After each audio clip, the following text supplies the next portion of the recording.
Welcome to another episode of the Anime Syndicate podcast. I'm your host, Frank, and I'm joined here with Josh. Yo, what up? All right, so we promised this last week, but Josh fucked off, so we did solo leveling instead, which was also a good show. Yeah, it was a very good show. But this time we're finally here to talk about Jujutsu Kaisen. Yeah, Jujutsu Kaisen. What can I say about Jujutsu Kaisen that hasn't already been said about Afghanistan? It's bombed out and depleted. I just want to rile everybody up before we start this episode, because I don't know if I like this show. I mean, I like some of the fights are pretty good, and there's some aspects that are really cool, but anything non-related to fighting or whatever is terrible. I'm not interested. I am literally not interested in anything else except the fight. I am here for the fighting and the violence, and that's basically it. And I do kind of want to see if they actually kill what's his name when he eats all the fingers. Skuna. Yeah, I'm curious to see if they actually do that. I feel like it's going to not happen. Like, he's not going to die. They're not going to kill him. Well, the manga hasn't ended yet. I know, that's what I'm saying. When it comes time to it, I just feel like they're not going to do it. I think it's about to, but it hasn't ended yet. Well, either way, I just feel like they're not going to do it. It's going to be a no go on that on the murdering of the kid. The kid? Oh. Yeah. Well, I mean, he's a kid now, at least what I'm saying. I don't know if it shows him growing up into adulthood in the manga, but I mean, he's technically a kid. What? I'll plead the fifth. Oh my God. I mean, they did say he had to get all 20. And so that could take it could take a long time. I mean, shit. It's only 12 episodes in, and he's only had, I think, 3, maybe 4, if I remember right. Also, this episode is called... Wait. Ryomen Sukuna. What, the first episode? No, I'm talking about the episode of the show of Anime Syndicate. Oh. This episode's called What a Horrible Night for a Curse, where we discuss Jujutsu Kaisen Season 1, Part 1, Volume 1, Section 1, First Session. So that's what we're going to be talking about. So I know. Everybody's seen the Jujutsu Kaisen, okay? Everybody's been yelling at me and saying, Josh, it's the greatest anime you'll ever see in your life. Jujutsu Kaisen, it's the best anime. It's the only anime you need to watch, Josh. It's so great. Everybody keeps telling me that, right? And so now I've watched it. And having watched it, I have to say I'm not really impressed. I mean, it's some parts of it are cool, but this is not like some juggernaut amazing anime. People, not you, Frank, specifically, but others have been telling me to watch this anime. And I've been saying, okay, I told them, because I did start watching this. I remembered I started watching this back a while ago, and I couldn't get through the 3rd episode. I just couldn't get into it. And so now I don't know if my mind was skewed of knowing that I have, because we're going to do this. We're doing this whole thing. Because I think I need to give it a fair shake. So I don't think I even had it in my mind to even consider if this like, what am I trying to say? I don't think I even had it in my mind as to where I was even trying to get into this. I was like, no, I'm going to watch this. That's it. I'm just going to watch the whole thing. So I'm not even thinking about, how long is it taking me to get into this? So, but I did see that I had gotten to like, I think almost the end of episode 3 when I stopped watching it the first time, because that's where it was left off at on my, whatchamacallit, on the Crunchyroll, which, I do just want to say, shout out to Crunchyroll, man. I like them putting their shit on there. I like their shit. I like when they put stuff on there. It's a good interface. I liked the old Funimation, but Crunchyroll's pretty good too. So, anyways, which is the reason why they switched to Crunchyroll. Because everyone complained about Funimation's UI. I never had a problem with it. The only thing I don't like about the Crunchyroll version is it does that little, like 2/3 of the screen is the picture, and then the other third is all the episodes and shit. Like when you first start watching it, and then I have to fucking click through and click to expand it. YouTube does that too. That pisses me off. I do hate that about both of those. I don't like that. But anyways, that's besides the point. So I guess we'll just we'll just get into the show. I mean, look, and again, I wanted to preface this by saying my opinion about it up front. I wasn't that impressed. There were some things, yes, that were cool, but every fucking anime does at least 2 things cool in 12 episodes. It's a fact. There's at least 2. No matter how much you hate an anime, you can say, man, in 12 episodes they did at least 2 things that were cool, right? If you objectively look at it. So cool. I mean, they did that. But overall, not impressed. And I'm not saying that just to be an asshole, because you're just saying that to be a troll. No, I'm not even saying that just to be a troll. That's just my honest opinion.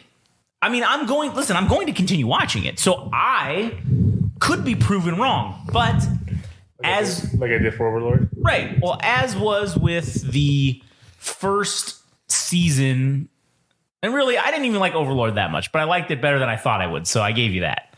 But with this one, I can see now, like, I can see why I stopped watching it after 3 episodes, because it was just like I couldn't get into it.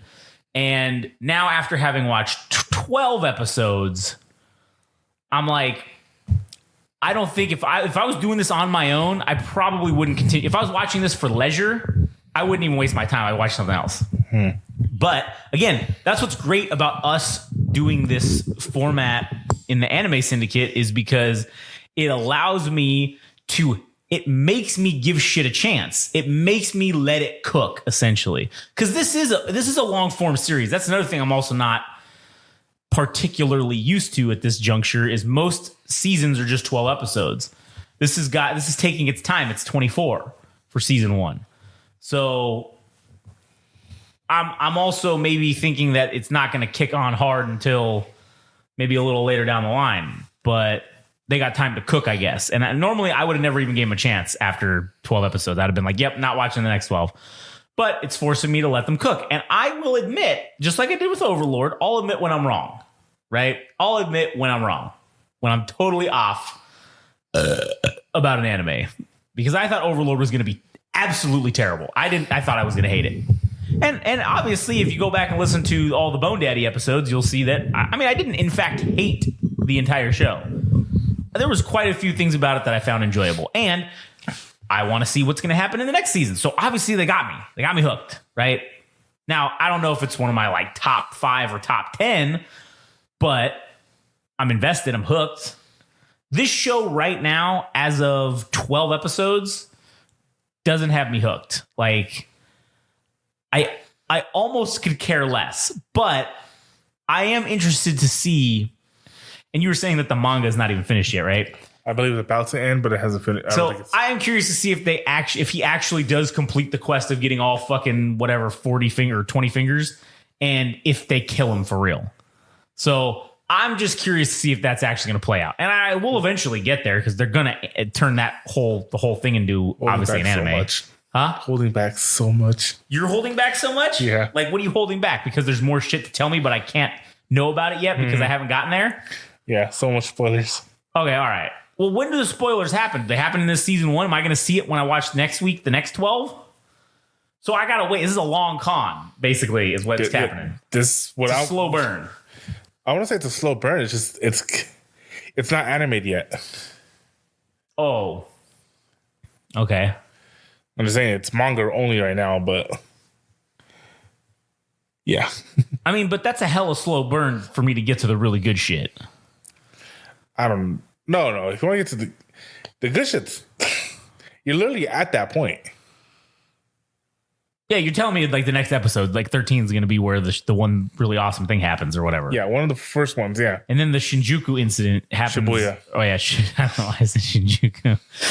No, that happens later. That's like the second half of season 2. Oh, okay. You still got to go through the sister school tournament thing. Oh, yeah, that's right. That's right, because that's what they were prepping for coming into this and whatever. I'm assuming the rest of season 1 It's going to be that. is going to be that tournament, right? I'm assuming that's what that's going to be, or something thereof related to it. I mean, the principal character's kind of all right. He's pretty all right. But again, the way I look at this, he wasn't meant to be the main character. He was meant to be the main character? He wasn't meant to be the main character. Oh, yeah, this guy, right? He was not. I read something that there was some other guy that in the original, the original thing, that this other guy was the main character. Yeah, he's the one that's in the movie. And then they changed it.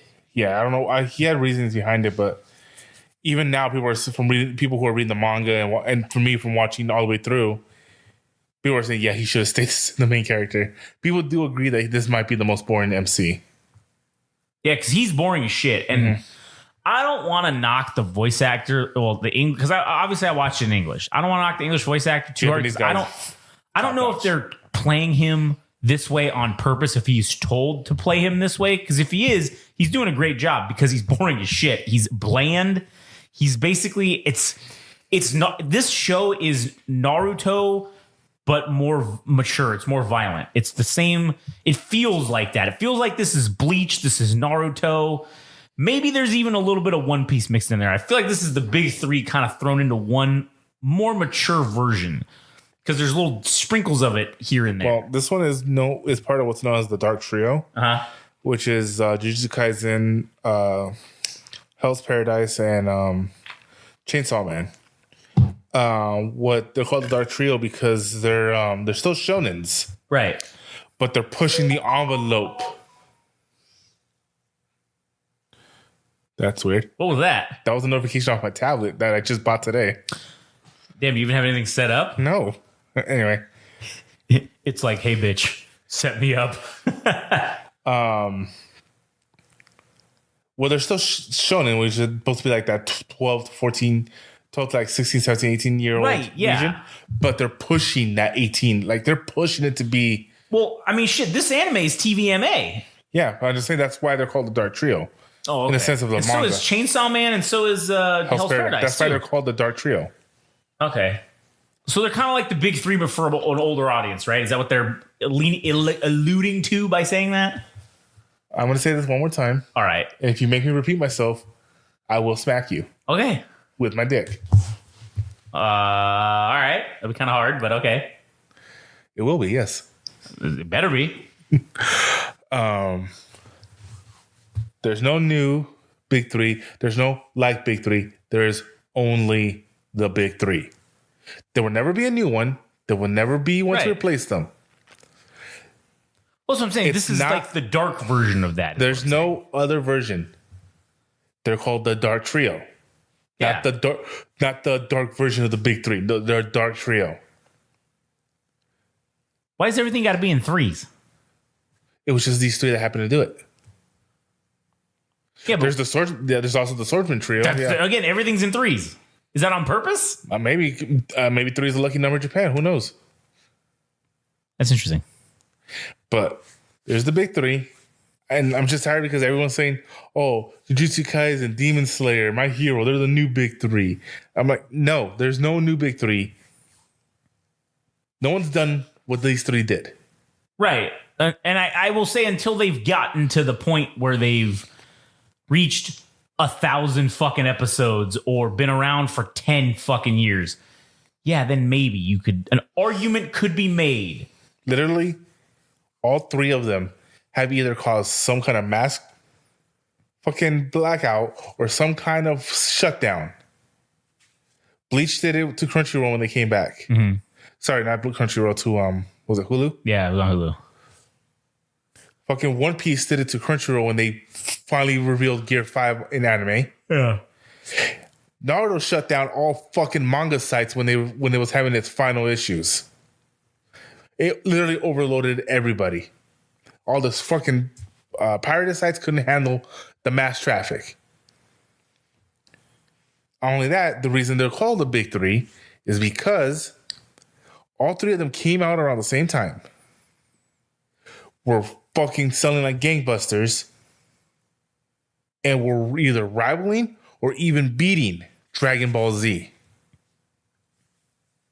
Now, these new gens don't don't have that benchmark.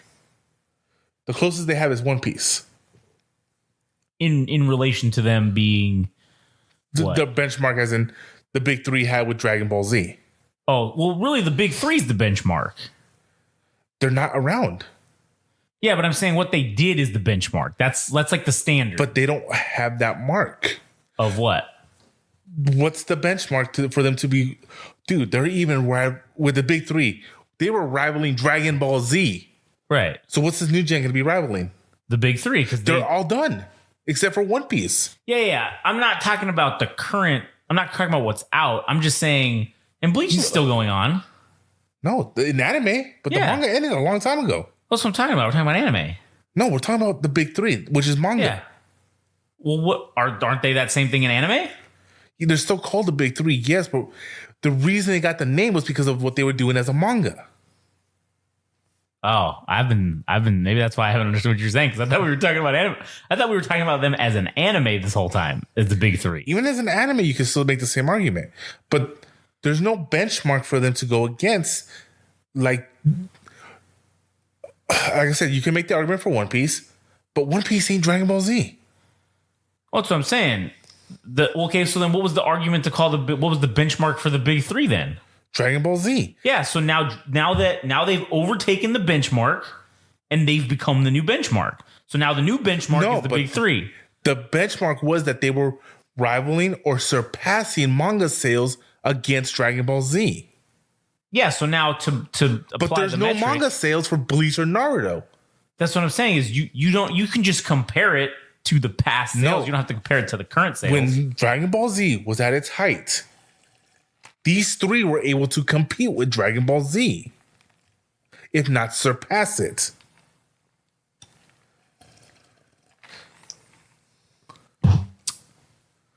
Well, new issues every week. A new issue of Dragon Ball Z came out. A new issue of Naruto, Bleach, and One Piece came out. And them two were able to either rival or surpass the sales for Dragon Ball Z. Yeah, but Dragon Ball Z had been around longer, right?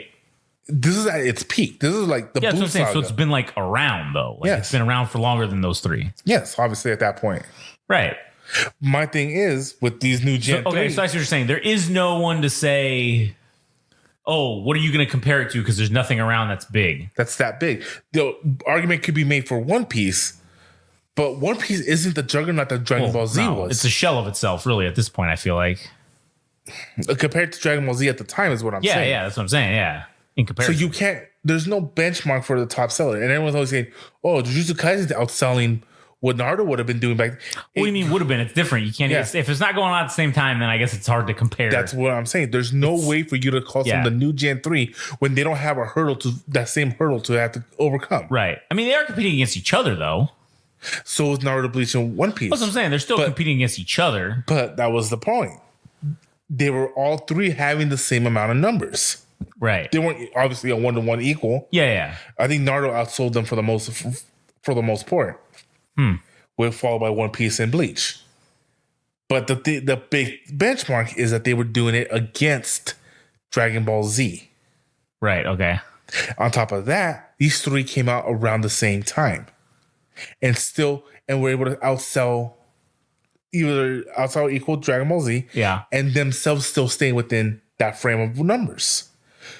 Nobody since then has been able to keep those numbers consistent and beat the benchmark of the time. Yeah. Yes. Because there is no benchmark of the time right now. Yeah. You could have said, if the big three were still going on, I would say, that would be their benchmark. Yeah. But it's only One Piece. And again, no shade to One Piece, but you're not Dragon Ball Z. Right. Nor are they the popularity of Dragon Ball Z at its height right now. They're not even close. Yeah, I would say so. I mean, if Oda died right now, I don't think gangsters around the world are going to do a ceasefire to properly mourn his death. Yeah, true. Which happened with Akira Toriyama. Yeah. I mean, Dragon Ball Z was a phenomenon that I don't think will ever be repeated. And the big three were able to chip away at that. Right. That's why. So now we're just comparing. Now it's an apples to oranges comparison. Like we'll never be able to compare the. That's why there will never be a new big three. There's this guy called Tracy. He made a good point. There will never be the new big three, but hey, there could be the new Gen 3. You can call yourself something different, but you're not going to be the big three. Yeah. Well, like you said, it's the Dark Trio, then, Yeah. Well, honestly, out of the Dark Trio, the only one that can be considered something like that would be Jujutsu Kaisen. I like Hell's Paradise and I love fucking Chainsaw Man, but Jujutsu Kaisen was better than them. Is Demon Slayer in that thing somewhere? Is it in part of something? No. Because Demon Slayer is fucking extremely popular. Them, My Hero Academia, which it's about to end as well too. We're talking about manga, right? The manga, obviously.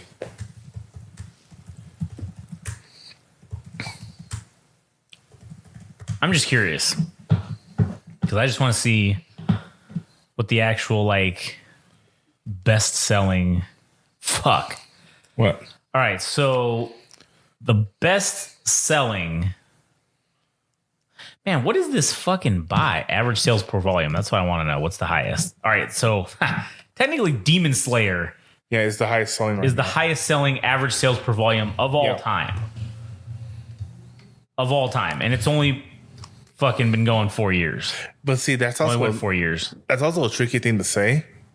Because with Dragon Ball Z, its popularity outstripped the manga. Right. It lived on in an anime. In fucking a false anime with the one that shall not be named. And then the movies, the fucking everything. But with Demon Slayer, I feel that that's more of a... Because you got to understand, the big problem we're having with this next Gen 3, whatever, is that it's a lot of these, for lack of a better term, COVID weebs. So by COVID weeb, you mean like somebody who got into anime and Japanese culture because they had nothing else to do during COVID. Yeah. And so now they're inserting their, I'm an expert now. Let me put my nose up at things. Yes. And have opinions on things. Yes. When they weren't down in the dirt like we were buying shit off fucking Robert's Anime Corner Store and seedy fucking back alleys on bootleg DVDs and fucking reprinted on There were some mangas that we purchased that were drawn on lined paper that were recreated by someone just who could draw well. All right, that's how bad we wanted to read shit. What? But anyway, sorry. Yeah, no, I'm just saying.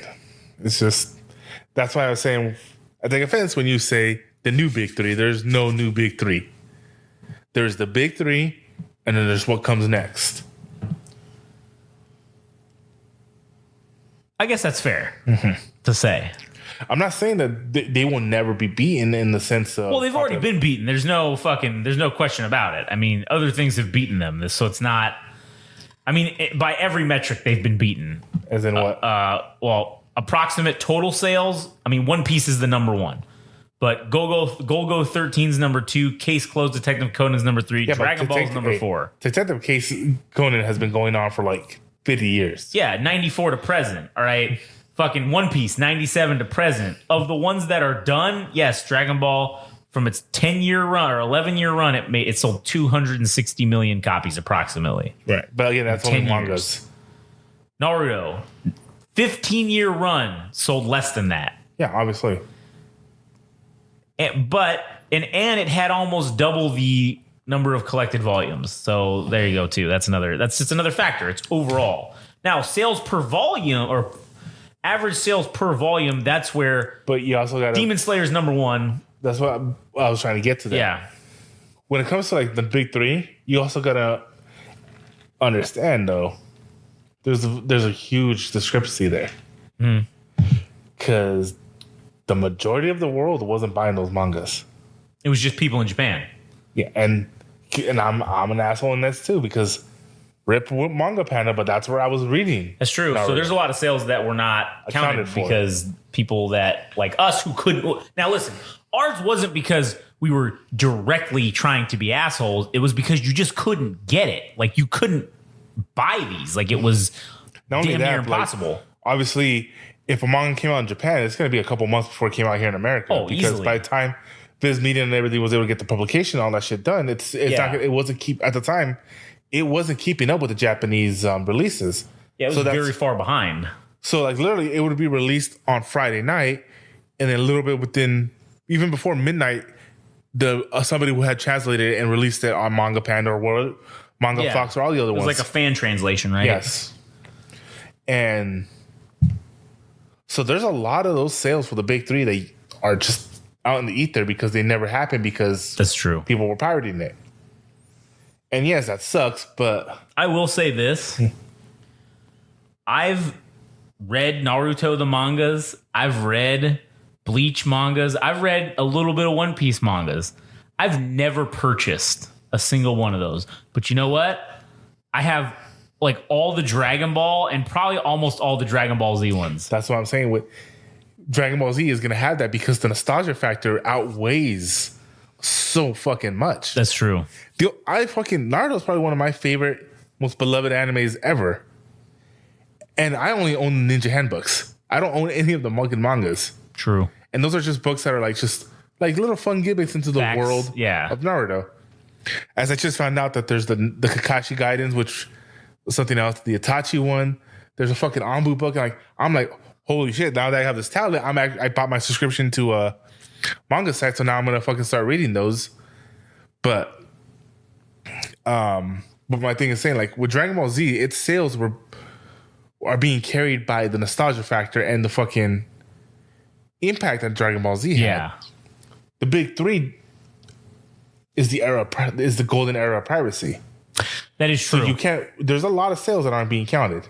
Then with this new gen, it's all the fucking COVID weebs and all the fucking, I'm going to be retro and actually own books. I actually own the fucking mangas. Yeah, that's true.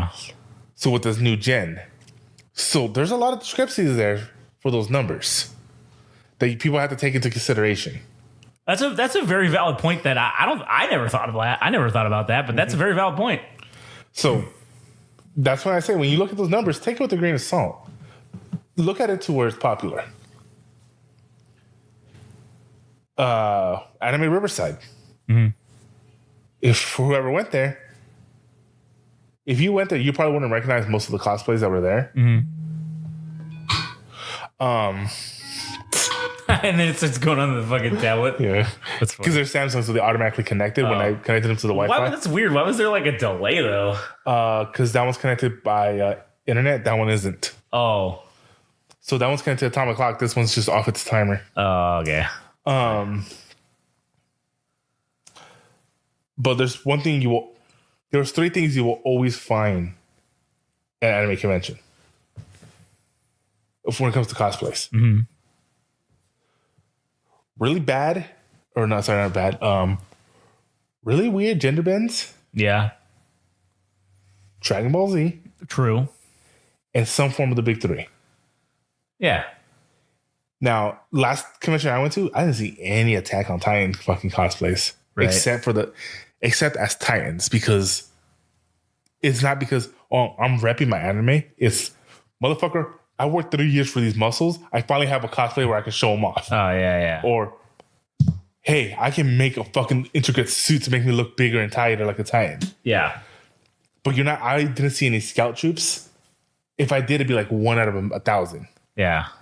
But I saw, like, you can see, like, the last one I went to was in, I saw the stream. Uh-huh. I think it was the one in UC Irvine. Okay. I saw like 12 Narutos. I saw 100 Gokus. Yeah. Goku's pretty popular at a lot of those I've seen. You also see a bunch of the supers. Like, fucking this guy had this really badass fucking, like, it was meant to look like paper mache. Oh, yeah. But it was a Beerus. Oh, nice. And saw Whis. I saw some guy had his kid as Zeno. That was cool. Cute. You saw a lot of those. And don't get me wrong, the majority of them are, for lack of a better term, and I do not mean this as an insult, but they were made with a lot of heart. Yeah. They weren't like, there was a lot of love put into it. But it wasn't like just Kanagiri shit. Yeah, it wasn't like professional cosplayer shit. Right, yeah, because who the fuck has time or money for that? So that's the one thing. The one thing you see that are made out of love and passion are usually the big three or Goku or like people who really like their obscure animes too. But the majority you're going to see is the flavor of the month. Like when Attack on Titan first came out, it was fucking everywhere. Everybody was wearing the scout uniforms. Yeah. Everybody was doing. With Jujutsu Kaisen now, everyone's doing those, especially the fucking memes. Fucking the meme. I forgot her name, but the fucking child pedophile. No, it's bad. You're gonna get to it. It's fucking bad. No one is defending it. That's how bad it was. How bad it is. Damn. She has this little walk she does where she's like, "Oh, I'm gonna do my sexy, like I'm in charge, I'm a boss bitch walk," where her upper torso is like over here and her hips are over here, like she's fucking Like going sideways. Yeah. So everyone's doing it. And here I gotta show you this one. It's called you seen Boondocks, right? Yeah. Do you remember a pimp named Slickback? Yeah. So somebody made a song out of that. Goes, "I'm a pimp named Slickback, a pimp," and there's a dance to it now. Okay. And people were doing it as JJK characters. Let's see if I can show you, because it's a really cool dance. Or I don't want to call it dance. It's like a movement. A movement. I wanna move it. Oh, that just made me feel old. A pimp named Slickback. Cat Williams. Oops. Yeah, it's all over TikTok, but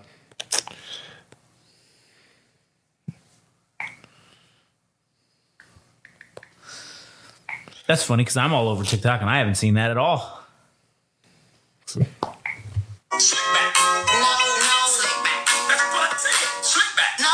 All right, they're dancing in a circle. 4 out of 10 bad. Crash. Oh, is that the thing where you're like? It looks like you're. That's terrible. But there's this guy that does it really fucking well. Can't remember. Is that one that makes it look like you're walking Yeah. sideways or whatever, right? That's a different one. That's the way he'll do it.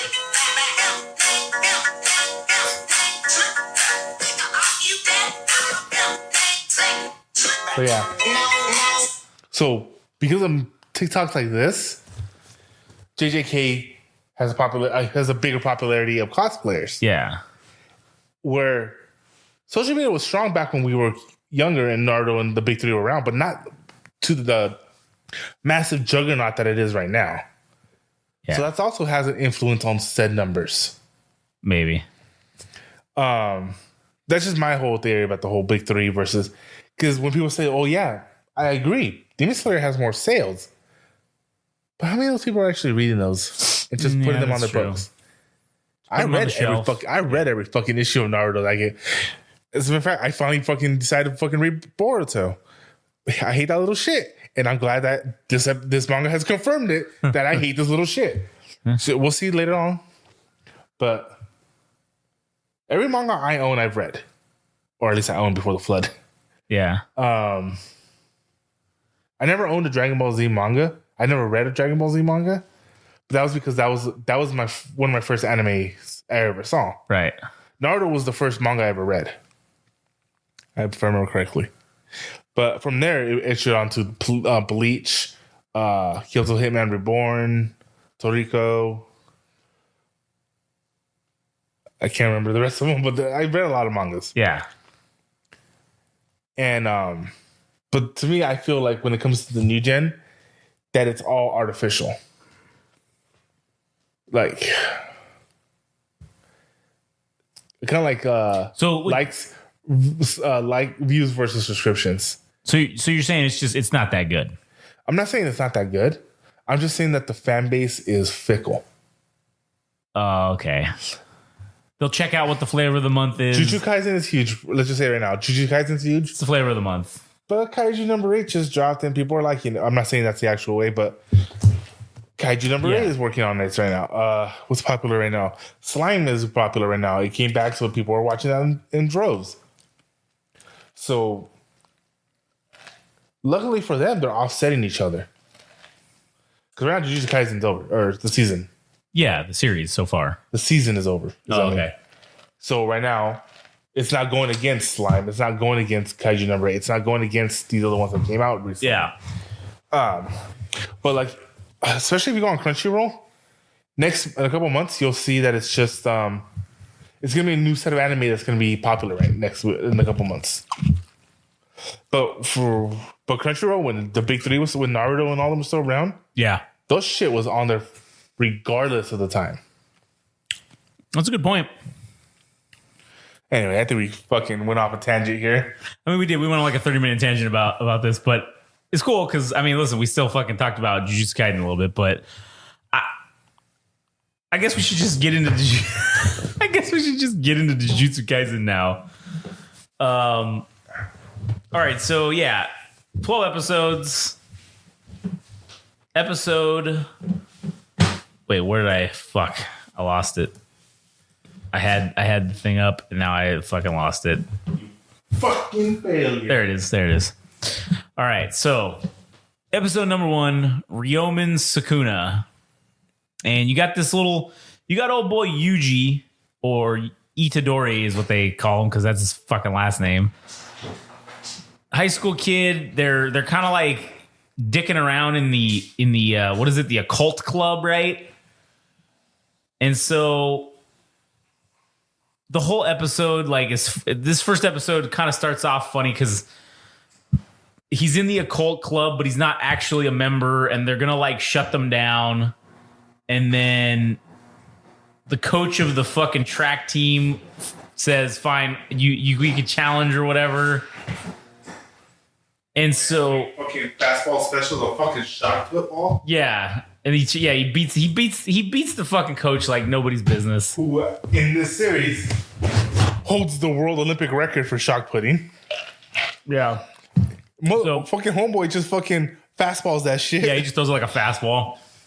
And so basically, he gets to his grandfather's. We come to find out that his grandfather's dying. Basically, he's in hospice. Or yeah, he's gonna die. And just before he dies, he tells him, "Hey, why don't you, like, you're powerful, like, you're strong. You should help as many people out as you can, right?" Mm-hmm. And what's a funny thing that he does say is about how later that was not a good advice, that was a curse that he gave him. He gave him a curse to help other people, tell him to help other people. But anyways, Megumi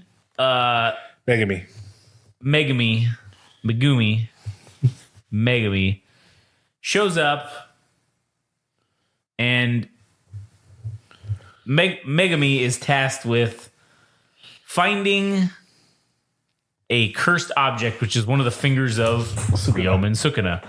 And he's from the Tokyo Metropolitan Magic Technical College. Jesus Christ. So I'll give that to the Smug Squad because they're doing the JJK abridged. Uh-huh. They just call it Jujutsu Tech. All right. Isn't that what the English version also calls it? I don't know if they called it that, but I feel like they called it like the Super Magic Special High School or some shit like that. I think it was like Special Something Magic High School. Oh, sorry. He called it Jujutsu Tech. Well, in their version, Satoru called it that. Megami called it Taekwondo Tech. Taekwondo Tech. So then, basically, this finger belongs to a very powerful monster, supernatural monster known as, like you said, a curse. Curse. And so Megami... I think they're doing the same thing. I can't remember what the other anime was. It was called that did this too, but they're supposed to represent humanity's fears or shit. Like that volcano dude's supposed to represent people's fear of volcanoes. Right, or fire. Yeah. I don't know what Suga's supposed to represent because his powers are dismemberance shit. I don't know. That's still fucking crazy. I was going to say, it was Chainsaw Man. Yeah. With the demons. The demons represent human fears. Right, I think they did, yeah. Because one of them was a gun. Yeah. There was the bat demon. Bat demon, yeah. And then powers like the blood demon. Right. So I think GGK was doing the same thing with the curses in a way. Yeah, in like a roundabout way. Yeah. So then, basically, he finds out that some of Yuji's friends are the ones that actually have the fucking finger. Well, he gave it to them because they were going to open it. Yeah. And so they start getting attacked by curses and shit. And the curses are super powerful when they have this finger. Yeah, it amplifies their powers. Yeah, like amplifies them because he's like so fucking bad or whatever. So, basically, Yuji follows, or he hears his grandpa's last words in his head again of like, hey, you should really use your powers to help people and do good. So he joins Megami in fighting. Yeah, he breaks through the barrier. Yeah. And then fucking again, motherfucker hops from the ground floor to the third floor of the school. Yeah, basically. And then basically he's trying to save everybody. So he just fucking eats the finger. Well, I mean, he held his own against. Oh yeah. But eventually he got overwhelmed. Both of them did. Yeah. And yeah, he was forced to eat the finger with no ketchup or anything. It's just nothing. Just fucking straight raw down dog the that hatch, shit. Man. Just that was disgusting. It's a decrepit old 1,000,000-year-old finger. Oh man, shout out to that one dude. What's his name? Chef PK. He actually made like edible fingers of Sukuna and like handed it out to like JJK cosplayers at whatever con he was at. Oh, that's cool. So anyways, so then basically he eats the finger, and then he gets possessed by Sukuna because that's like what happens when you eat the fingers. But he suppresses it. He very easily, handily, if you will, suppresses it. And so almost as if he was made for that. Yeah, basically. And so then Megami's not having it, and Megami's like, no, bitch, you're a curse.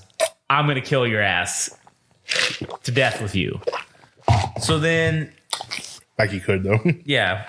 So then we get in episode number 2, For Myself, is what it's called. And that's when Megami's teacher, Satoru Gojo, otherwise known here henceforth as Gojo... or Kakashi Jr., if you will, shows up, and he says, bitch, I'm the strongest sorcerer that's ever walked the face of this fucking planet, and I ain't afraid of this little bitch with, it's only one fucking finger of this guy. Pff, I could take this guy with all 20. One, that's nothing. So, I mean, he was right. I mean, yeah, he is right. And so... He easily whoops his ass. And then Megami wants Gojo to spare Yuji, who doesn't want him to kill him. So he saved his life. Yeah. And so Gojo tells him, like, listen, man, the Jujutsu elders want him executed, but I was able to, like, I wasn't able to get him off, but I just got him to, like, suspend his death, to put it off, right? So we'll put it off. And since, like, he's already eaten one of the fingers like an asshole, and clearly he's not dead, and he can suppress this shit, it seems as though, why don't we just have him try to eat the rest of them and see what happens? We're going to kill this guy anyways. So he basically gives him a choice. It's the only way to get rid of the fingers. Right, is to kill them while they're inside someone else. Mm-hmm. That's the only way you could truly defeat Sukuna. So... he makes a deal, or he tells him, he's like, listen, kid, here's the deal. You can either just die, or, which we'll do right now, I'll just chop your head off, clean and done. Or, option number 2, we will let you live as long as it takes to eat the 20 fingers. And then once you've eaten all 20 of them, then we'll kill you. And he's just kind of like, well, fuck, I guess if I'm going to die anyways. And then he's just thinking about, well, he does realize that this thing that his grandpa told him is now actually a curse in and of itself. Because he would have just been like, fuck it, just kill me. Mm-hmm. And then be done with it. Now he has to suffer through life collecting and eating all these nasty ass fucking fingers with no ketchup, no mayonnaise, no relish, no mustard, no sauce condiments, no Raisin Cane sauce, no fucking... I don't know, Big Mac sauce, nothing. Get on with it. What? So get on with it. Stop naming condiments. Condiments are delicious, all right? Tabasco. No barbecue sauce. No Melinda's truffle hot sauce. God, just imagine how good those fingers would taste if they had a Melinda. Man, we should do commercials for them. Anyways. Hashtag not sponsored. Yeah, hashtag not sponsored, but fuck, we want to be. I'd take fucking free hot sauce from them forever. But either way, he says we got 19 more fingers to go, motherfucker. So what do you say? So Yuji says, you know what? If my life is going to end, I might as well use it to save others by defeating this dude. So then what does he do? He eats another finger. So now he's gotten 2. So that's when Gojo is bringing him on to Tokyo to go to the Tokyo Metropolitan Magic Technical College. We're just going to call it Tokyo Tech, all right? That's what you call it, Jujutsu High or Jujutsu Tech. All right, we're just going to call it JJ Tech, all right? That's what we're going to call it. This is the DeVry of... It's the DeVry of fucking... There are actually high schools out there that are called Tech. Yeah, I know, but this one says Technical College, like, on here, on this thing. That's what it says it's actually called. And maybe in the Japanese version, that must be what they definitely call it. But maybe college means high school. Well, shit, they are smarter than us. So that probably explains a lot right there, actually. But anyways, so. That's smart enough to win a world war. That's true. Or not smart enough to not get nuked twice. Anyways, sorry. Well, again, this is why we have anime. So you're welcome. Anyways. So Gojo takes him to Tokyo to Jujutsu Tech. Or Jujutsu High. Saying he's going to train this motherfucker to basically fight alongside these guys and help them capture all the fingers so they can finally kill this motherfucker Sukuna. So then we get into episode number 3, which is Girl of Steel. And it's Yuji, Megami, and Gojo. They go ahead and pick up the third and last first-year student, Nobara Kugisaki. Yeah, Kugisaki, I think, is how they go for her. Yeah. Gojo takes him to some abandoned building that's got some curses in it, and he's trying to field test this chick out. It's funny, like in the abridged version. Yeah. When they get here, they're like, oh my God, this place is so decapitated. It's horrible. Oh my God, it's so disgusting. And then you just hear like Yuji like under his breath, I used to sell crack here. Yeah. Oh man, I used to sell crack here all the time. So then basically Kugisaki finds this fucking mannequin thing. Yeah, it's like a little mannequin thing that's like it's like a little boy hostage or whatever. Well, she killed the mannequin first. Yeah, she killed that first, and then it found then it found this like Muppet looking thing, like animal. Right. Yeah. So basically, she ends up surrendering to this shit because she's like, fuck. And then fucking homeboy usually just punches through concrete like it's fucking paper. Like it's paper mache and just fucks this thing up 16 different fucking ways. This thing was 15 different kinds of fucked up. As only it could be. Well, you made me sad. Well, now we have to continue the joke. So that's, now we get to continue it because they won't. They haven't. Oh, it was funny. Jeff and Gavin now, they bought the rights to the Let's Play. Oh, yeah? So now they own the Let's Play channel again. Surprised they didn't go for Achievement Hunter, but hey. That would have been probably a better name, but... Well, Let's Play is the fucking whole genre. I guess that's true. Anyway, so basically, they have this flashback sequence, and it's showing that she has this older friend who moved to the country but got fucking shut out by the locals or ostracized because she was a city girl living a country life, and we ain't got time for you city folk around here. Yeah, she was just a city girl living in a lonely world. And it's funny because he was just a city boy, born and raised in South Shinjuku, Detroit, and they both took the midnight train going anywhere. What's the name of that place in Big Hero 6? San Francisco or something? San Francisco? Oh, yeah, because it's like San Francisco, Tokyo. Yeah. So then basically it convinced her to move away from her own town and go to Tokyo. And then, this is when it's and this is where like it's like a time jump. That was the thing I was confused about in some of these episodes. Was I felt like there was like a time jump. Because I was like, dude, this is like a month fucking later. When they went, because that same episode they got sent to that jail, that cursed womb that was set at that kids detention center. Yeah. And man, I like how it's a juvenile detention center, but everyone looks like they're 35 and have done hard fucking time. They all look like hardened criminals. And the guy's like, yeah, I'm 16. And I was like, get the fuck out of here. Well, look, it even says right here, Jujutsu High. Yeah. It's funny. But anyways, so then that's when we get into episode number 4, The Cursed Womb Must Die. And so Yuji, Megami, and why do they keep calling her Nobara? I feel like they just call her Kugisaki or Kugi, don't they? Just call her Kugi? I think in the English version they call her Kurabara, but I think in the Japanese version they call it Nobara. Oh, all right.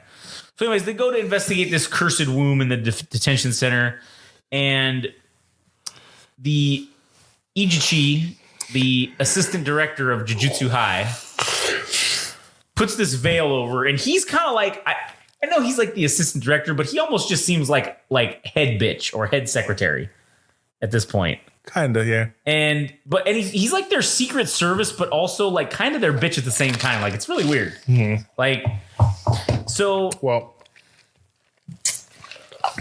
have you learned about the rankings yet? I think so. I don't remember that directly, but. So the way the ranks work, because they rank each class of curse. Uh-huh.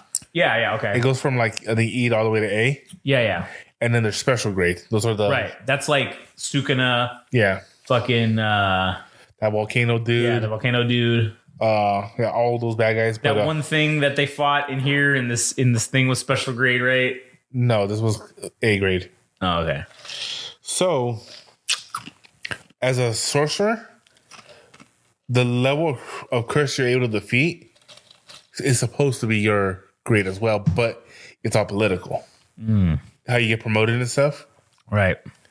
So him being like a bitch or whatever is because he doesn't have connections. Or he does, but isn't strong enough. Yeah.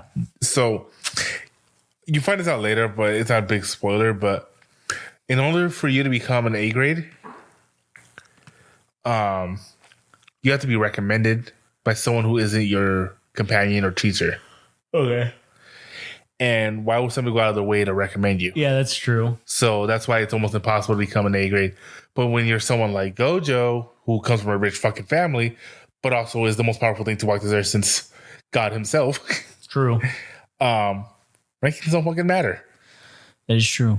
So there is a hierarchy system that's fucking bullshit in Jujutsu Kaisen. Yeah. Agreed. Because that is kind of bullshit. So basically they go to the prison and they just basically see, oh shit, this is just all the inmates have been fucking murdered, and they're just kind of like, well, fuck these guys. They were pieces of shit anyways. And so then that's when Yuji had like, no, they're still people. Yeah, they're still people, bitch. So this was okay. So this thing was a special grade curse. See this guy with the gray beard and hair? He's only 13 years old. He could have turned his life around. He could have turned his life around. So this thing was a special grade because it popped up as special grade, and they didn't think it was gonna be. It was supposed to be like low, but it turned out to be special grade. Because I remembered this one when the pool, or not the pool, but like that fucking. I think it was special grade because it had Sukuna's finger in him. Yeah, that's what I'm saying. That's what it was. And so then, basically, they're fucked. Like they're all gonna die. So Yuji's like, hey, listen, Megami, you take fucking. What's her name? Look, I'll stay here. You go get in the bar. Because I will slow him. Where'd you go? Yeah. He's like, he was gone. It's immediately gone. He's like, didn't the guy tell me twice, bitch? So then he goes and does that. He's just distracting it. Yuji gets his fucking left hand straight cut off. Yeah, when he tried to draw out that sword. Yeah, and it just that knife. That knife, and it just it's like, oh yeah, motherfucker. Uh-oh. He's like, son of a bitch. So then he's like, I can't beat this dude, so I need to let Sukuna out. So he's like, hey bitch, you want to fucking come about? You want to get some shit done? So he unleashes Sukuna. Sukuna's like, the second you let me out, I'm gonna kill that fucking buddy of yours and that girl. And he's like, no, you're not going to. He's like, blah blah blah. You're gonna fucking stick to this. You're gonna kill this thing. So then immediately when he switches, he's like, all right, now where's those little bastards at? And then he tries to get the demon to help him too. He's like, come on, demon. And the demon pisses him off. That's the only reason he fucking kills the demon is because it pisses him off. And plus he wanted his finger back. That's true. So he easily kills it, and he regenerates old Yuji's hand for him too. And then he gets this finger back, fucking eats it, and then he's waiting for Yuji to take control. And he realized that he isn't. He realized that he's not. And he's like, oh, yeah, buddy. And then that's where he confronts Megami. Yeah, so then that's when it happens in the second episode, or the fifth episode, I mean. Curse Womb Must Die 2. Electric Boogaloo, where Sukuna does confront Megami, and he basically rips Yuji's heart out. Which was the size of his entire chest cavity. Yeah, like, it was just it's like a huge ass heart. 9-pound fucking heart. Yeah. Jesus Christ. No wonder he's so fast and he can jump over buildings. His heart's like the size of 4 normal mortal men's hearts. No, just 4 mortal men. That's true. So then he rips his fucking heart out. And like, what you gotta admit is like a fucking 10,000 IQ moment. Yeah, it really is, because then he's like, cool, if we switch back, Yuji will, if he switches back, he's just gonna die and I'll still control the body. What's his name? In the abridged series, the way he actually said it was pretty funny. It was like, you know what I don't need? He pulls out the heart. I don't need this, but Yuji does. He goes, so sucks to be him. That's pretty funny. Sucks to suck, baby. So then that's when we get into they fight. Quotation marks. And Sukuna beats him, but he's like interested in the potential that Megami has. Yeah. So Megami explains that basically he wants to save others, and this came from him seeing his sister fall into a coma, who got attacked by a cursed spirit, and he says he doesn't regret saving Yuji. And then that's when Yuji regains control and basically says goodbye. Bye, I'm dying. I'm dead. Like fucking as he dies. And then that's when they take they take him back or whatever, and it's got the upperclassmen, the second year classmen, Zenin, Inumaki, and the Panda, and fucking Panda. I will say this. The most compelling character thus far in this show is the fucking Panda. I want to know more about this fucking Panda. You won't have to wait long. I want to know, why is he a fucking panda? Is he a curse? Where did he come from? Pandas are from China. This is in Japan. How did that happen? What, is this a real panda? Is he cursed to just look like a panda? Like I said, you're not going to have to wait much longer. I want to know. So anyways, I think you're like 5 episodes away. All right. So they basically show up, and listen, fucking Yuji is dead. He's in the fucking side at the school. The other 2 are sad as fuck outside. And you got this fucking Panda and the dumb fuck who can't speak. He can only say recipe fucking words. I thought I was like, am I watching? I was like, yeah, am I watching an abridged series right now? Because that sounds like something an abridged series would do. It's funny, in the actual abridged series, he doesn't even say words. He's just and then when he actually speaks, he only speaks in memes. Oh, that's funny. He's like, so like when they're fighting the way, he goes, "It's time to stop." So then they show up and they say, "Hey guys, we need help with this new school event, this intercross school event, and since everybody else is gone or dead, you guys are helping." And so that's the thing.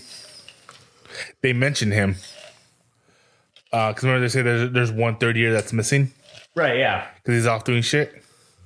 That's the guy that's supposed to be that was the guy that was originally meant to be the main character. Oh, okay. But like I said, you'll meet him in the movie. Interesting. Yeah. So then, they tell him like about this fucking event or whatever, and they're just like, "Bitch, we're sad. Like, just let us be sad for a minute." And so then that's when we see the 3 cursed spirits, which is the fucking volcano guy, and then I don't remember what their names are. Neither do I. They go meet with Suguru Geto. Well, no, I know one of them, Makito, and I fucking hate that guy so fucking much. But he's meant to be that way, so good job on the actors for being able to pull that out. Yeah. So then this guy Geto, he's meeting with them at this fucking restaurant.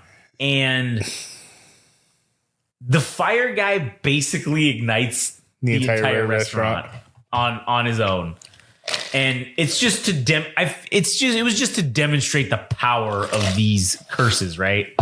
And so like I go just like, I mean, I was gonna eat here, but whatever, fine, yeah, fuck whatever, you. fuck you guys. And so he was going to this ghetto fellow was going. He's a curse user.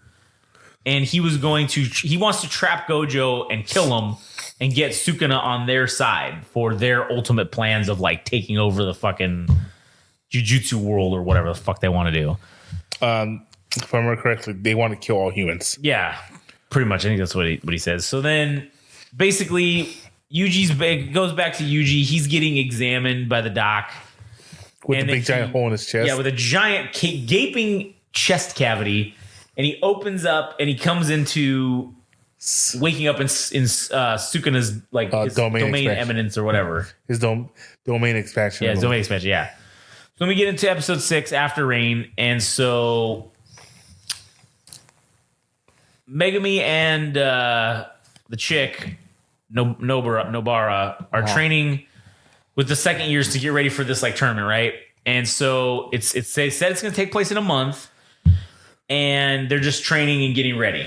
And like I remember the one chick she's just wearing the regular school uniform, and she's like complaining about like this I didn't even get a chance to get a chance to buy any cute workout clothes. Let me go to the store real quick, and it was just kind of funny. And then the second she gets her new clothes, nope. Yeah, nope.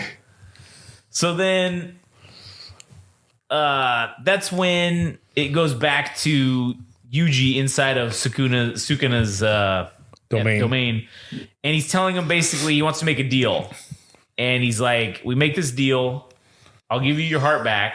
I'll regenerate your heart so you can live, and then whenever I take over your body, it's for 1 minute, and then I can extend it for a minute. Yeah, if I say this code word. Yeah, and then another one that we didn't get to hear with the other. Well, yeah, and then the other thing was that he would forget about this. Yeah, that's what it was. Yeah, like he would forget about the conversation, and he would know that he's made this deal. Yeah, and so he said, but also he said, I won't hurt anybody. Part of the deal, I won't hurt anybody when I'm you.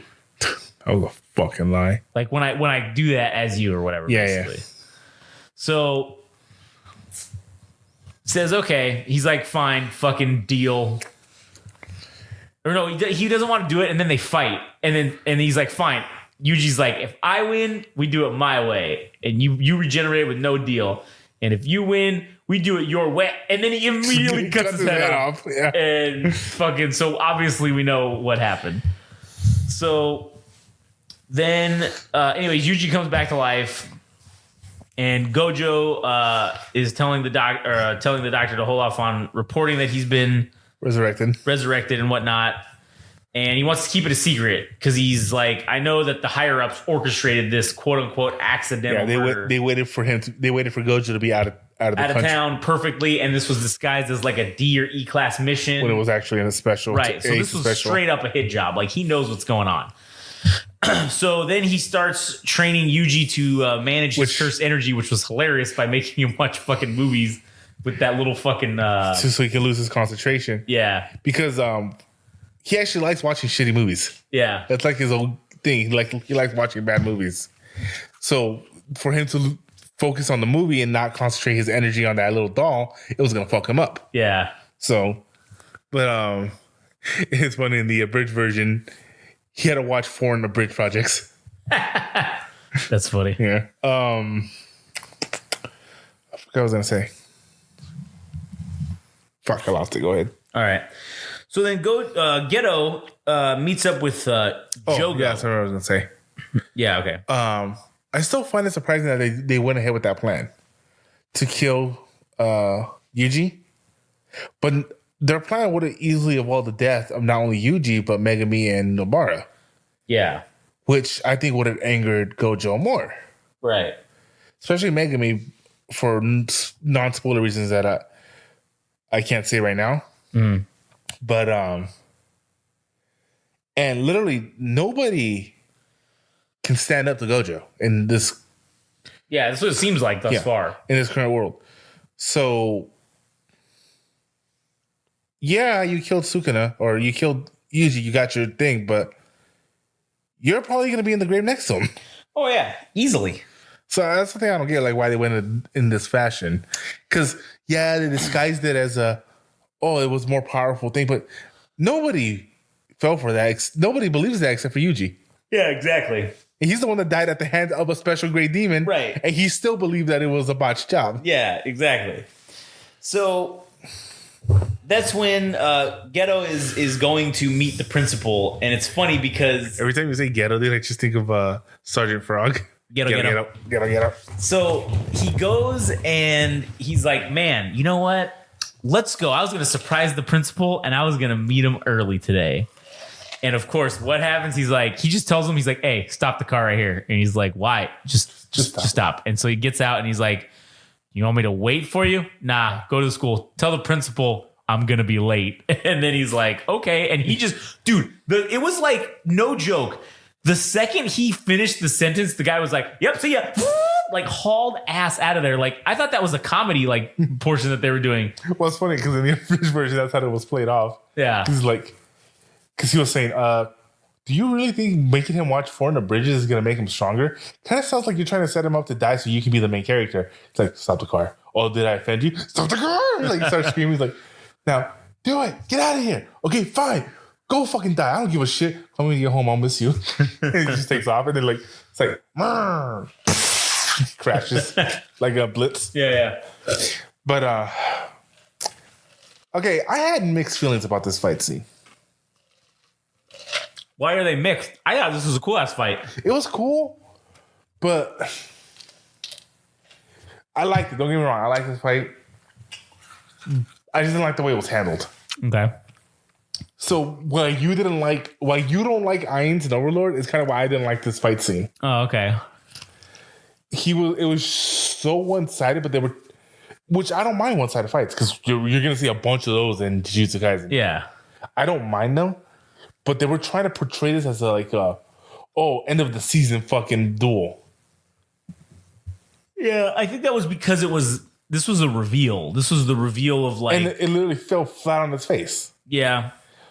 Which, cool, but it makes the enemies look weak. It makes the main bad guys not a threat. Oh, yeah, those guys are not a threat at all. No one's a threat. But to Gojo. Right, yeah, sure. They can fuck with everybody else. Yeah. So anyway, so that's when we get this whole... And those of you who are caught up know exactly what I mean. Yeah.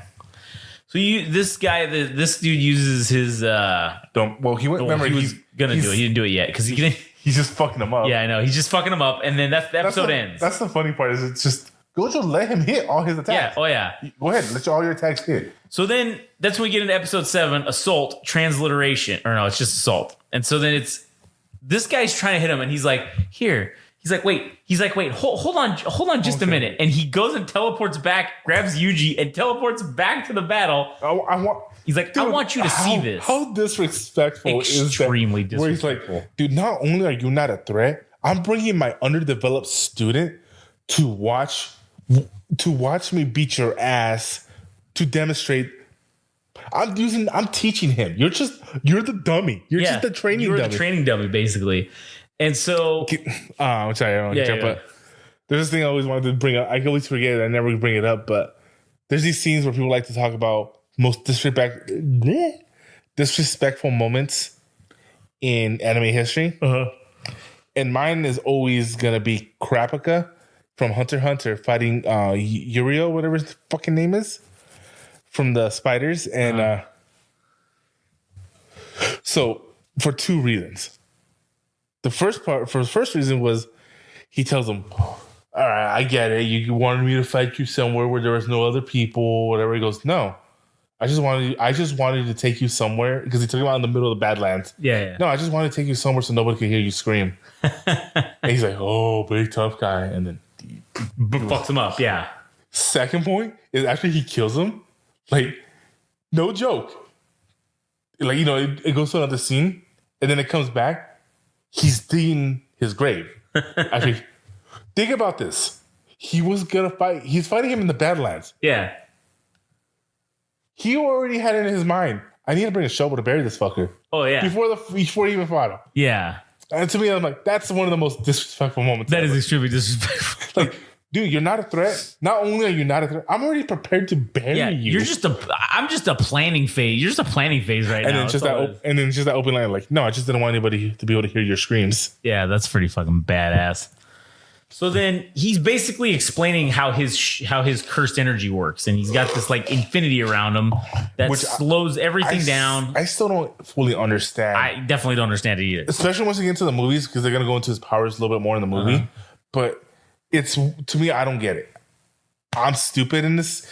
Normally, I can figure out a power system. You know me. Yeah. I'll figure out a power system, right, and I'll start adapting it and making it fucking different and better and coming up with my own shit. I have no fucking idea how cursed energy works in Jujutsu Kaisen. Yeah, I think that's on purpose too. I think they don't want you to know how the fuck it works. Because, like, okay, so I don't know if he got to the point where he learned how to use the Black Flash. I don't think I've seen that. No. Well, again, there's only like after this one, there's only like four episodes left. Like for the rest of season 1. Yeah, because this is episode 8, almost basically, or 7. Well, basically, the Black Flash is his technique, and I guess the more times you land it, the more powerful it becomes. And I'm like, okay, so the Black Flash is just a punch. Yeah, true. With cursed energy, and he lands like 40 hits, but they're saying, "Damn it, I've only hit him once with my Black Flash." You punched him like 40 times. What do you mean you only hit him once with the Black Flash? Yeah, true. So I'm like, I don't get how this shit works. Yeah, it seems to not make sense almost at this point. But I mean, the only thing that makes sense are the domains expansion. True, that does make sense. And I'm not gonna lie, that shit's fucking cool. Yeah, they're cool as shit. So he basically busts out his domain expansion, which is like literally the infinity or whatever. Where literally all information that the universe has is instantly put into your brain. Which is crazy as shit because he's like, yes, you now have all the information you need to defeat me, but it's so overwhelming. It's so much you're paralyzed with choices and you can't actually do anything. Yeah. So just overload your brain and you're just stuck doing nothing. It's like 404 error. Yeah. And like, so, yeah. It's like, I know because I can beat you, but because I have all this information, I know I'm not. And then on top of that, it's like, even if you have that information, like for a human, there's no way you're gonna ever dig through your entire mind to find it. Yeah. So sorry. Oh no, sorry. Go ahead. It's like, hey Josh, when you were 3 years old on July 4th, do you remember that one piece of blade of grass that you ripped up when you were bored? Oh no, not at all. It's in there. Yeah. It's in there. I don't remember it. Are you gonna be able to fucking dig it out? Nope, no, absolutely not. So then that's when we get into Gojo just does his own thing, the Infinite Void. He puts up his domain expansion.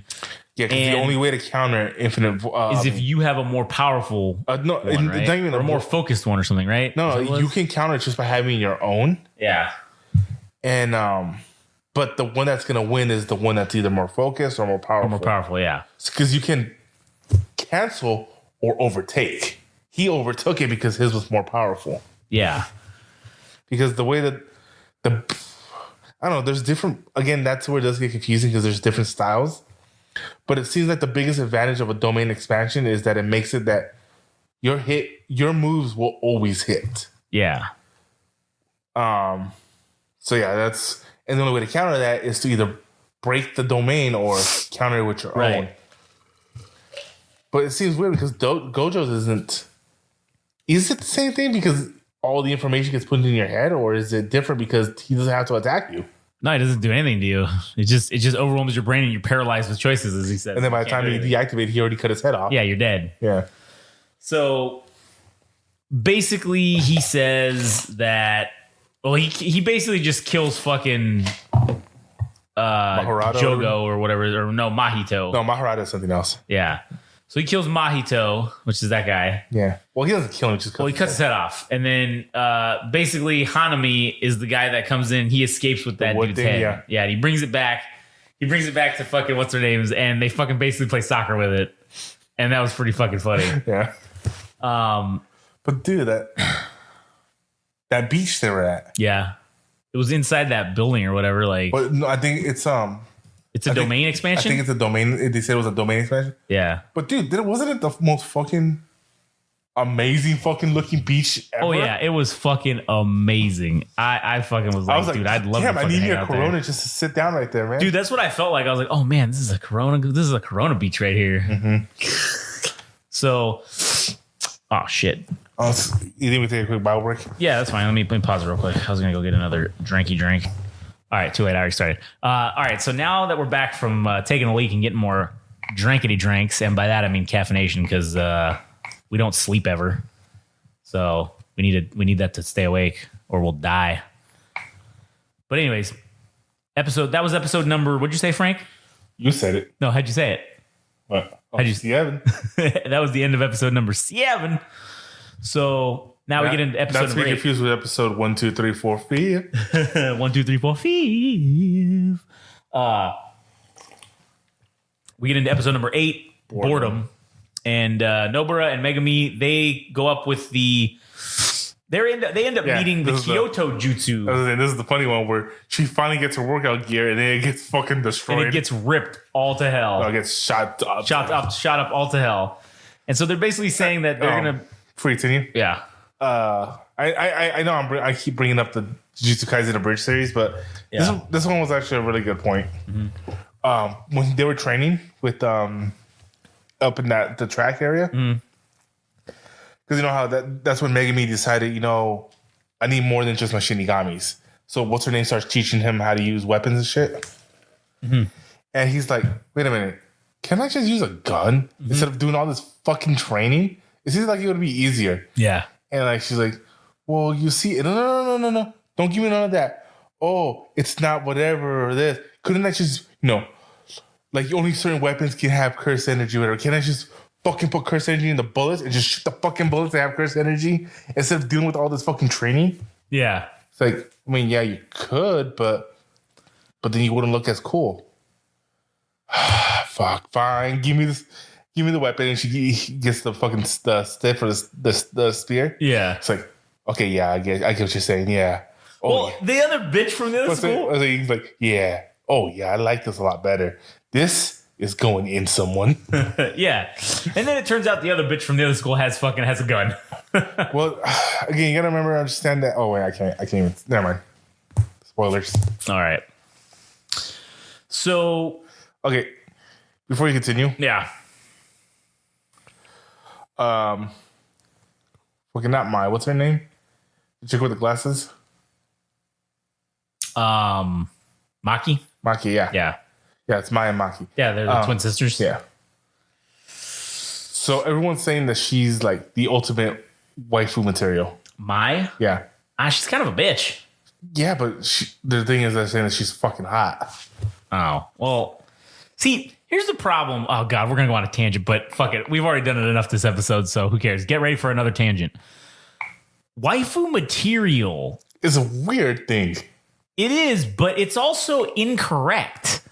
Because waifu material is not just based on hotness level. No. That is, if you don't subscribe to the crazy hot matrix, waifu material is you gotta incorporate other factors into that. Hotness is only just one factor on the list, right? Mm-hmm. You gotta factor in other shit. And she's kind of a bitch, so no, I would be like, fuck that. I'm not into it. What about her right now in the manga? This is why people are saying this now. I don't like that hair. I don't like her. I'm not attracted to that. You're saying that, but you're like. I don't like that haircut. I don't like that shit all over her body. You're liking. You don't lie to me. You're liking the fucking scars. No, I don't like all that. I don't like any of that shit. Nope. I saw your eyes. I don't like that haircut. Your eyes diluted. I don't like that haircut. Diluted. I do not like that haircut. I don't like any of that. I'm not about that life. Your eyes diluted. I saw it.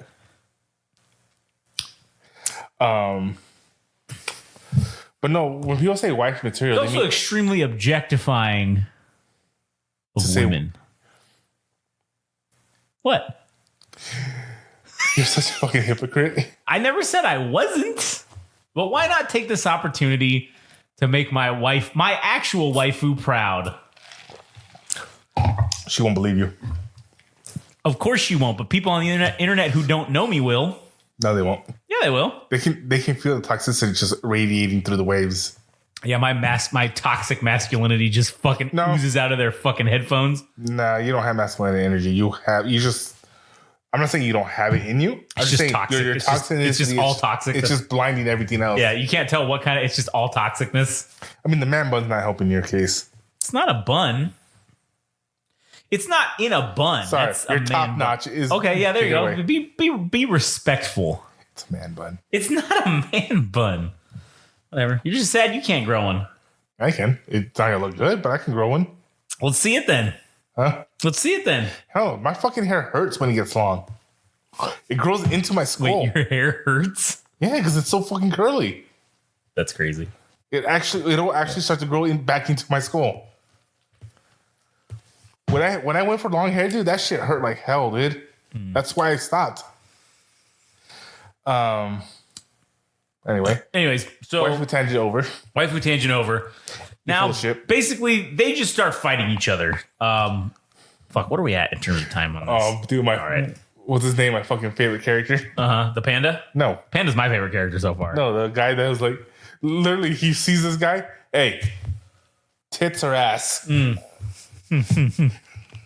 Yeah, that was pretty funny. And he's like, oh, your taste in women is so boring. That's why you're going to be a boring fight. And I was like, how do the two relate in any way whatsoever? But was he wrong? Okay, in this instance, Was he wrong? but Megami is just boring in general as a character, as a fighter. If he would have been and those guys usually are into some weird shit. So this was an anomaly. Was he wrong? I said in this case, no, he wasn't. But that will So be right tested. now, his theory is 100% true. Incorrect. There's not enough data to correlate any of this. This is America. There's one Data doesn't data matter. point. No, one data point is not enough. You need multiple points of data This is to. America. It is. No, it's not. It's in Japan. We are in America. Yeah, but this event took place in Japan. Therefore, we have to follow by Japan rules. But there's not enough nuclear bombs. Yeah, there's two, and they already went off. 9/11. I figured we had to throw one back at ourselves, I guess, right? No, it's funny because Japan, I want to say it's either Japan or Mexico.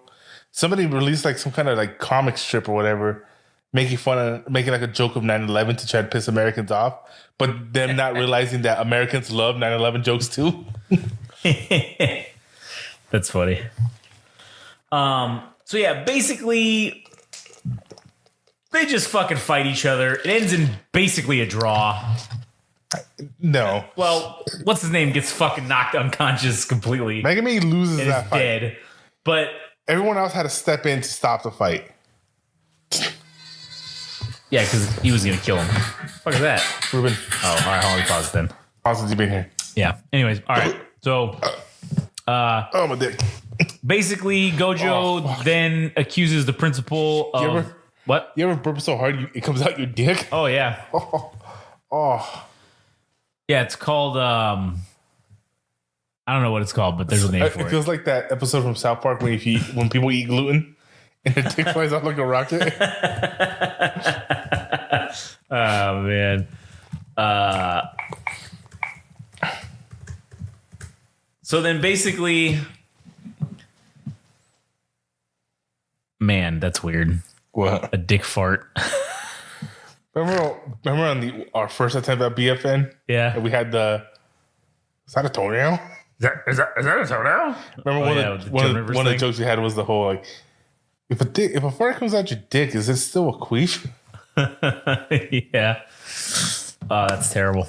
Anyways, that would smell terrible. Where was I with the fucking shit? Yeah. So basically,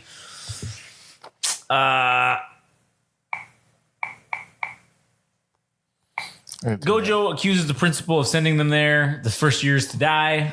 What? No, this scene is great. I don't remember specifics of it, but go ahead and explain it. Oh, he basically tells him, "Hey, Yeah.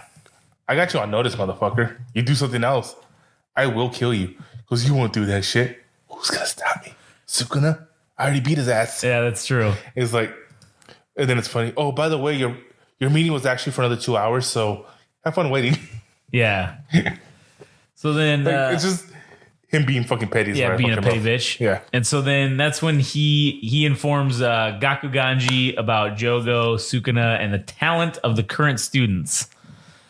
saying that, hey, there's a revolution coming. And that's when basically, you know, we kind of find out a little bit about Gojo, like saying, man, like I could just kill everybody at the top, but why? Then nothing would get changed. It would just fall back into corruption again.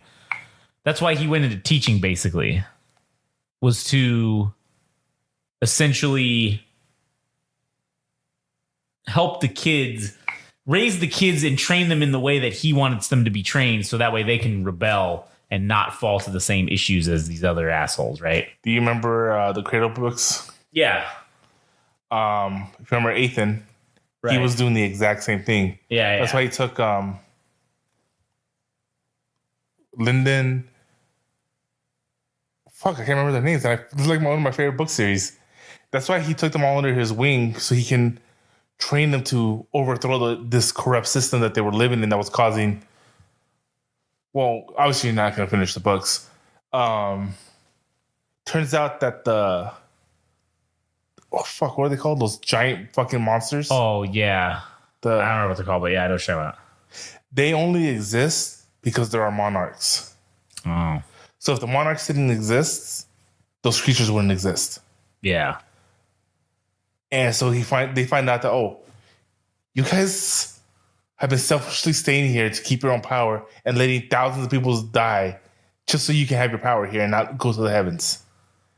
And then you also find out that Ethan is actually a god. He's the god. He's the Reaper that went missing. Oh, okay. So he was actually that Reaper. So he had to go back.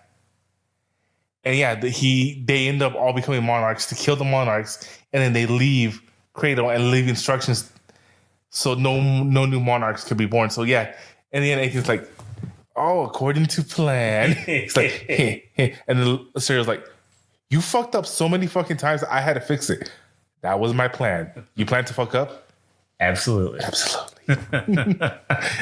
why I told you, like, the second I read 18, I was like, dude, this is Josh. This is fucking arrogant definitely. Josh. Definitely, 100%. But yeah, that's what. Sorry. Yeah, go ahead.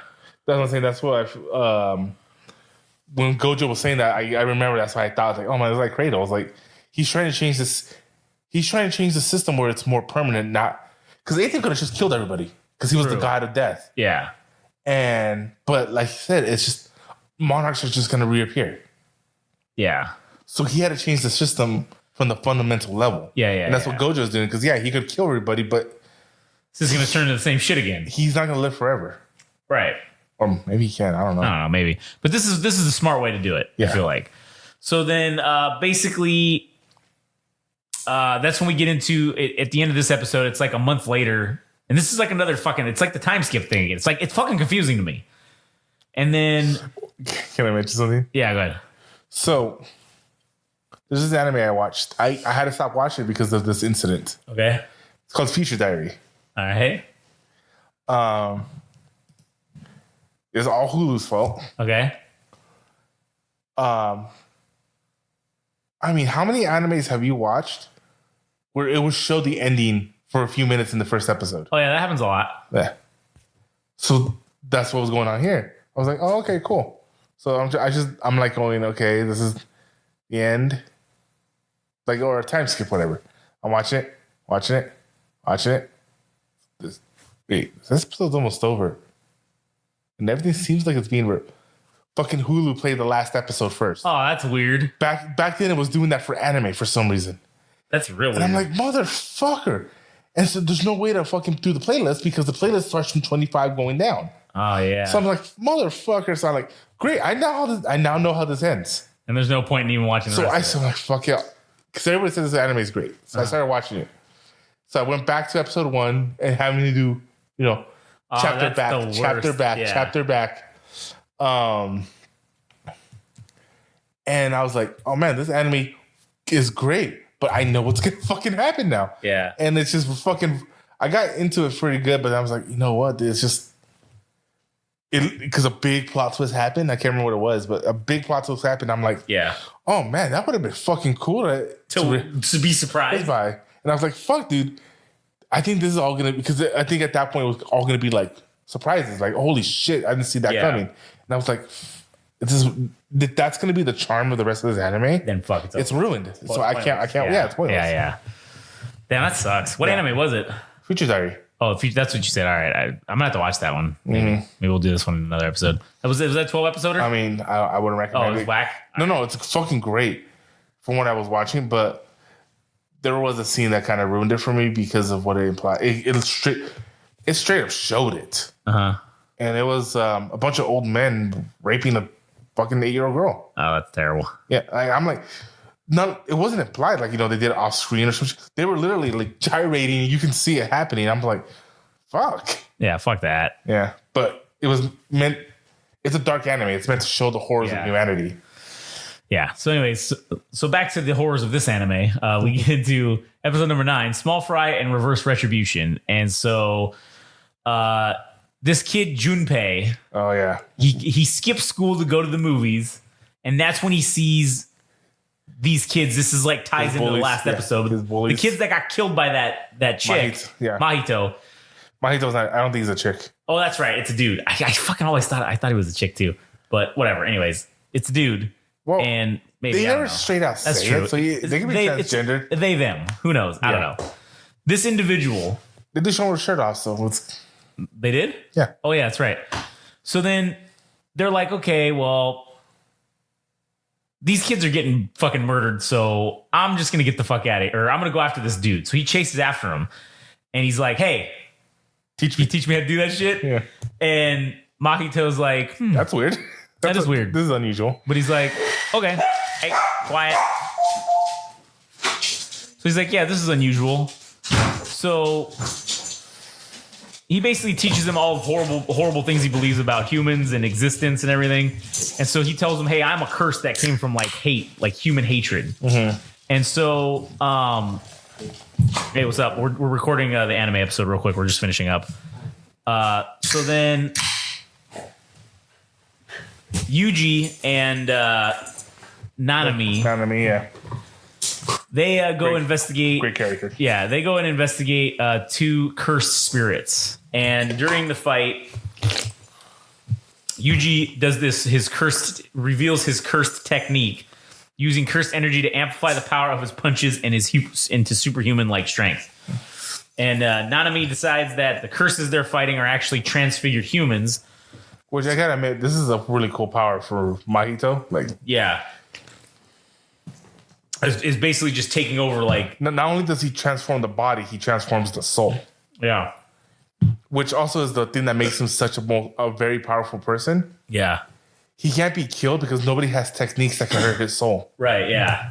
So then Nanami sends Ijichi and Yuji to investigate this Junpei kid. And they're like, listen, if he knows too much shit, kill him. Dead. Fuck this dude up. So... Episode 10, Idol Transfiguration. That's Mahito's power. It's called Idol Transfiguration. Idol Transfiguration, yeah. So Mahito is teaching his ideology to Junpei and basically telling him, hey, I'm a cursed spirit that can change the very shape of, like you said, a person's soul. He sees people as like these disposable assets for him to use and to further his plan. So Junpei is very happy about this, and he's like, man, he can kill without feeling guilty about it. This is great. So he gets into a confrontation with his teacher who was turning a blind eye to the bullies, and he is about to kill this teacher. And then old boy Yuji fucking walks in and interrupts him. And that's when Nanami confronts Mahito in the sewers, and they have a little battle. Again, his powers make no sense. I don't understand his power. Yeah, I don't get it either. But then during their battle, he realizes that, the transfigured humans that Mahito makes are actually alive, self-aware, and completely fucking suffering. Yeah. So Nanami's work hours hit overtime, and because he's an ex-salaryman, he's like, I've been working too long. It's overtime, bitch. So this is one thing that I actually had to recreate back to Hunter x Hunter. When I was talking about the guy when you buried him. So that whole thing is you can put a binding on yourself and you get additional buffs. Right. So I guess his binding is that he can't use his full power until he reaches that overtime. Okay. And then he's able to exceed his full power. Right. Okay. In Hunter x Hunter, the way Nen works, You kind of do similar things. You can put a restriction, not a restriction, but fuck, what's the word for it? Not a restriction, but a rule on yourself. Okay. And the harsher the rule, the greater the power you can give yourself. Oh, okay. So Kurapika, his main power was conjuration and manipulation. So he created chains because he wanted to be able to bind the people that tortured him and whatever. Yeah. But conjuring chains you will never make him stronger than real chains. Yeah. So the teacher was like, no, that's stupid. You're not gonna, it's pointless. Yeah. And so basically he told me, you know what? Then I'll put a restriction on myself. All right, cool. What is it? If I ever use my power on someone that isn't one of the black spiders that killed his family, there's a chain wrapped around his heart with a needle. It says, if I ever use it on someone that isn't one of those spiders, it'll pierce my heart and kill me. That is an ultimate fucking... Yeah. So the power he has when he fights a black spider is fucking immense. Oh, okay. That's why when he fought Yuo, he told him, yo, that's why he came to the fight with the shovel, because he knew he was going to fucking win. Yeah, exactly.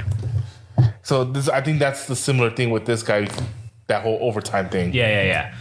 So then that's when we get into episode 11, narrow-minded, and Nanami basically just easily beats Mahito. But Mahito's able to survive because he manipulates his soul and changes his form or whatever. Well, remember, it's his soul and his body. That's what makes him special. Both, yeah. Because that's why he was able to change to antler legs and shit like that. Yeah. And so in that instance, he was able to change his soul enough and his body that he was able to become like that fucking worm thing. Yeah. Right, yeah. So then it goes to Yuji and Junpei. They're having a good bonding moment talking about their love of movies and whatnot. Nice. They're having dinner with Junpei's mom, and Yuji tells... Now, this is another one that was also, everyone said, was ultimate waifu material. His mom? Yeah. Yeah, I can see that. Yuji tells Junpei that he doesn't want to kill because he feels like it would make him value human lives and relationship, less. So he doesn't want to kill people.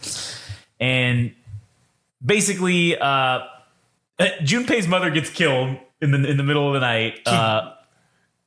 So out of nowhere too. Yeah, she's just like, "Oh, what is this finger, Chris?" Yeah, and then it was basically Mahito planted it there to attract the curse spirits and shit. So Mahito convinces Junpei that one of his school buddies killed his mom. And he's trying to lure Yuji in so that they can, again, get Sukuna on their side. So this is all part of the trick. So Yuji goes to Junpei's school just before Junpei he's going to kill this dude. So then we get into episode number 12, To You Someday. And so basically Junpei feels that humans don't have hearts and that this is bullshit and he just wants to kill everybody. So Junpei fights Yuji using his cursed energy technique. Which was the same as Megami. He summoned Shinigamis or whatever. Yeah, and it's like this jellyfish Shikigami that poisons anything it touches. So Yuji's trying to convince him to come to Jujutsu High. He's like, come on, man, we could be good buddies there, He was making progress. Yeah, and he tells him there's a lot of strong teachers that could help him. And then Mahito. Yeah. Nah, we're good. Yeah, nah, we're good. And he's like, get fucked. And Junpei then realizes he was being manipulated by him. But then Mahito just turns him into a fucking disfigured creature. Mm-hmm. So fucking toast. And then Yuji's... I was about to say, you didn't feel anything when he was doing that whole plea to fucking Sukuna? No, yeah, that got me a little bit. That was, that was good. That was a little good. That was good acting. And Sukuna, why would I do that? I already got my deal. Yeah, he's like, I don't give a fuck about this shit. So he's like, I don't give a fuck. He basically just laughs at him. Yeah. And basically... Junpei begs, obviously, Yuji to help him, but he dies. And Yuji is like, man, I can't save everybody. Just loses his shit. He's like, I can't save anybody. I can't save everybody, but I can't fucking kill you. Yeah, but I can fuck you up. And so he hits Mahito's body and he hits his fucking soul, which makes his cursed spirit, bleed. Which he finds out, because he has Sukuna, it makes him a fucking bad match to him. Yeah, and so Mahito tries to transfigure Yuji's body, but Sukuna's just like, oh, that ain't happening, bitch, because you're gonna fuck me up too. So denied. I don't even think it was that. It was like, you dare step on my property, on my domain? who the fuck do you think? He's like, He tells him, if you touch him again, I'll fucking kill you. Yeah. Like, I will fucking kill you, bitch. he doesn't hurt him. He just says, hey, professional warning, motherfucker. Yeah. Because he fucks him up or something, but he's like, this is your warning. Yeah.